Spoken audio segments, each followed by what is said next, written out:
Bu Menteri yang saya hormati, yang pertama bahwa setiap tahun baik kepemimpinan Ibu maupun sebelumnya itu pasti ada reboisasi. Pertanyaan saya adalah dari hasil reboisasi itu berikan data sudah berapa ratus ribu pohon yang tertanam, diameternya sudah berapa dan letaknya di mana saja, sehingga ketika kunjungan suspek kami bisa melihat keberhasilan reboisasi dari tahun ke tahun. Kalau ternyata reboisasi tidak berhasil, maka tidak boleh lagi ada penebangan hutan. Karena apa makna reboisasi dibanding dengan jumlah pohon yang ditebang? Jumlah pohon yang ditebang ratusan ribu hektar, sedangkan reboisasi belum tentu 1 hektar pun berhasil. Ini yang pertama. Yang kedua, waktu kunjungan kami ke Lamando bertiga, sepanjang jalan itu ada perkebunan kelapa sawit yang tidak ada satupun pohon. Berdasarkan data yang kami miliki, dan pohonnya itu sampai ke pinggir, kemudian di bukit-bukit, itu perkebunannya ilegal. Apa langkah kementerian terhadap berbagai kegiatan-kegiatan ilegal yang merugikan masyarakat?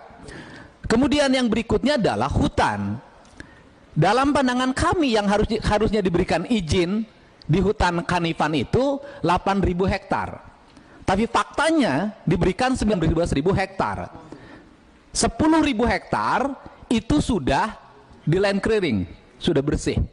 Dan saya meminta pada waktu itu dengan Pak Daruri untuk sisanya itu tidak boleh lagi ditebang, karena itu biarkan milik publik. Kenapa ngotot pengusahanya pengen nebang? Karena pohon ulinnya besar-besar. Ulinnya hebat, gede-gede, dan masyarakat di situ berjuang mempertahankan pohon ulin sebagai pohon adatnya. Kalau ini dilepas lagi, kita sudah memberikan lagi kontribusi negatif bagi bangsa ini. Sewaktu itu saya bareng dengan Pak Wamen, pertanyaan saya adalah apa tindak lanjut dari pertemuan waktu itu? Karena sampai hari ini kami tidak pernah mendapat laporan. Apa tindakan, apakah yang setengahnya lagi dicabut lagi izinnya, atau apa tindak lanjutnya? Dan menurut saya saatnya negara berpihak pada rakyat dan kaum adat, tidak terus-menerus memikirkan kepentingan hanya perorangan di situ. Nah, kemudian yang terakhir hari ini, Bu Menteri, kita tahu bencana di mana-mana, di Jawa, di luar Jawa, di berbagai tempat. Menurut saya masalahnya cuma satu, hancurnya tata ruang. Sehingga berulang-ulang saya bicara, Kementerian Lingkungan Hidup harus mengambil alih. Kemudian sesuai dengan Undang-Undang Cipta Kerja yang baru, tata ruang merupakan kewenangan pemerintah pusat, dan tahun ini harus ada evaluasi terhadap seluruh tata ruang. Jangan biarkan negeri ini terus dalam setiap tahun ditimpa bencana. Hari ini di wilayah utara Jawa Barat hampir lebih dari 10.000 hektar sawah siapan tenggelam.